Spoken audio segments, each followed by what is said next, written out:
প্রিয় বন্ধুরা, আপনাদের সামনে এমন একজন কণ্ঠশিল্পীকে উপস্থাপন করব। তিনি একই সুরে বিভিন্ন সুরে গান গাইতে পারে। তো চলুন তার মুখ থেকে জানা যাক তিনি কয়জন শিল্পীর গান গাইতে পারে। তো মামা, কি অবস্থা? হ্যাঁ মামা, ভালো আছি। ভালো আছো? হ্যাঁ, এই তো আলহামদুলিল্লাহ ভালো। তো মামা, আপনি নাকি অনেক শিল্পীর গান গাইতে পারেন, অনেক কণ্ঠে। হ্যাঁ, আমি মোটামুটি ছোট থেকেই গান ভালোবাসি। তো আমি অনেক শিল্পীরই গান গাই, তবে সেরকম সময় হয় না যে তোমাদের সামনে বা এতে গান গাবো। তবে তুমি যেহেতু আমাকে বলছো যে অনেক শিল্পীর গান গাই, তা আচ্ছা, কিছু গান তোমাকে প্লে করে শোনাবো। তো মামা, প্রথমে কোন শিল্পীর গান দিয়ে শুরু করবো? আমি প্রথমে আমার গুরু ইমন খান, তার গান দিয়ে আমি শুরু করতে চাই। আচ্ছা মামা, তাহলে ইমন খানের কণ্ঠে একটা গান হোক। তা আস্তে আস্তে আমরা আমার মামা যে কয়টি শিল্পী কণ্ঠে গান গাইতে পারে সবগুলা গানই আপনাদেরকে আজ শোনানোর চেষ্টা করব। তো মামা, শুরু হয়ে যাক ইমন খানের কণ্ঠে, যেহেতু তোমার গুরু। আমার এক চোখেতে পদ্মা নদী, অন্য চোখে যমুনা, ব্যথার ব্যাধিকে পুরাইলো, নাই দ্বিতীয় নমুনা। আমি সবার কাছে কইয়া যাই, পীড়িতে তো শান্তি নাই, পীড়িত মানেই জীবন্ত মরা।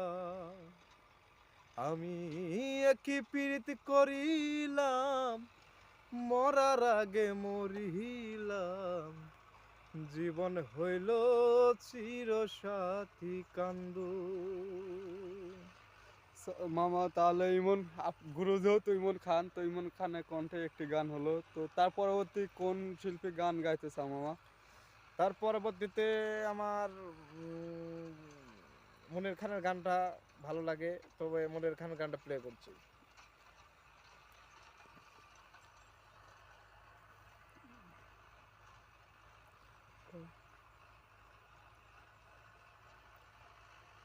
ওরে তোর শরীরে মেরজফরের রক্ত, ও তোর পিতা মাতা সেমারেরই ভক্ত, রাজাকারের মতো তুই যে করলি বেইমানি, বাংলাদেশে জন্ম তোর স্বভাব পাকিস্তানি, ওর দেশের প্রতি প্রেমের প্রতি ছিল না রে টান, তবু তোর প্রতি আছে অনেক সম্মান। লোকে বলে ওহ বলে রে অঞ্জনা বড় বেঈমান, ও লোকে বলে ও বলে রে অঞ্জনা বড় বেঈমান। ওরে তোর শরীরে মেরজা ফেরে রক্ত, ও তোরে পিতা মাতা সেমারেরই ভক্ত, রাজাকারের মতো তুই যে করলি বেইমানি, বাংলাদেশে জন্ম তোর সব পাকিস্তানি, ওরে দেশের প্রতি প্রেমের প্রতি ছিল না রে টান, তবু তোর প্রতি আছে অনেক সম্মান। লোকে বলে ওহ বলে রে অঞ্জনা বড় বেঈমান, ও লোকে বলে ও বলে রে অঞ্জনা বড় বেঈমান। তো আপনাদেরকে শোনালাম আমার মামা গাইলেন মনির খানের কণ্ঠে একটি গান। তো তার পরবর্তীতে আবারও শুনবো তিনি কোন শিল্পী গান পারেন মামা। এবার গান গাবো আসিফ আকবরের গান। তো বন্ধুরা, আকবরের গান কিন্তু খুবই জনপ্রিয় ছিল এক সময়। এখনও কিন্তু তিনি যদি নতুন অ্যালবাম বাই করে সেটাও কিন্তু জনপ্রিয় হয়ে যায়। তার মামা, তার কণ্ঠে শুনবো আসিফ খানের হুবহুব কণ্ঠে গান। তো মামা, শুরু হয়ে যাক খানের কণ্ঠে একটি গান। প্রতিদিনই আশায় থাকি, ফিরে তুমি আসো যদি, প্রতি রাতে তোমায় ভেবে একা একাই আমি কাঁদি।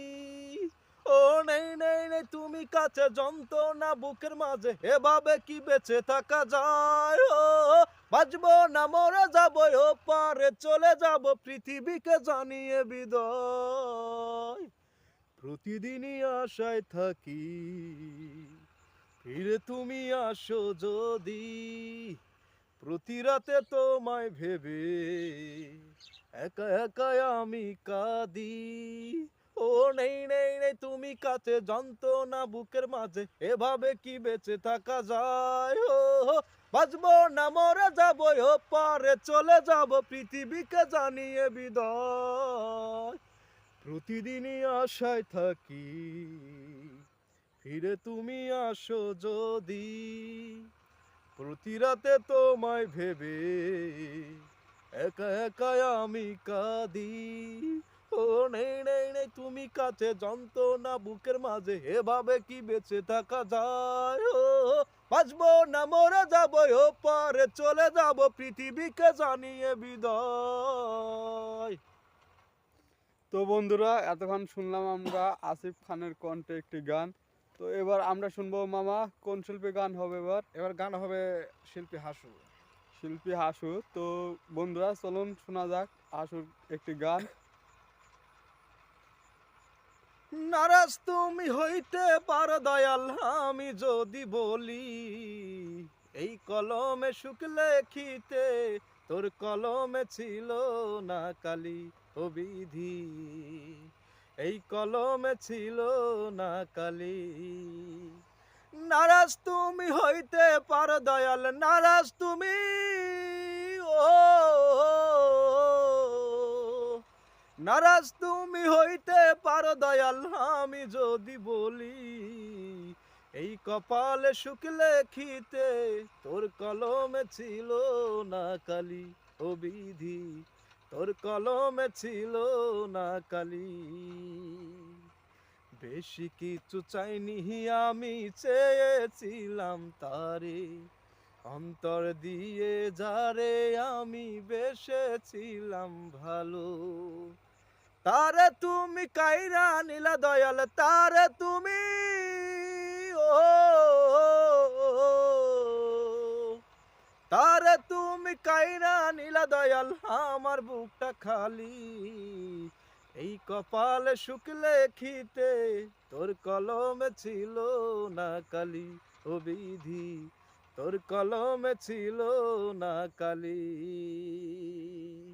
রাস্তার ওই পার হতে যাইতে পারি না, হাজার লোকের গাড়ির মালিক আমি শুধু না, তারে তুমি কাইরা নিলা দয়াল, তারে তুমি, ও তারে তুমি কাইরা নিলা দয়াল, আমার বুকটা খালি, এই কপালে সুখ লেখিতে তোর কলমে ছিল না কালি ও বিধি, তোর কলমে ছিল না কালি। তো বন্ধুরা, আবারও আপনাদের সঙ্গে দেখা হবে নতুন আরেকটি ভিডিওতে। তো ততক্ষণ সুস্থ এবং ভালো থাকুন। আর আমার মামা কয়েকটি কণ্ঠে গান গাইলেন, তো কোনটি সবচেয়ে ভালো হলো সেটা অবশ্যই কমেন্ট বক্সে জানিয়ে যাবেন। আর এরকম তরুণ প্রজন্মের শিল্পী যারা যারা এখনও মিডিয়ার সামনে আসেন নাই, তাদের খোঁজে আমরা আছি। তো আমাদের সঙ্গে অবশ্যই যোগাযোগ করবেন, আমরা তুলে ধরবো আপনার প্রতিভা। তো ততক্ষণ সুস্থ থাকুন এবং ভালো থাকুন। আসসালামু আলাইকুম। কি অবস্থা?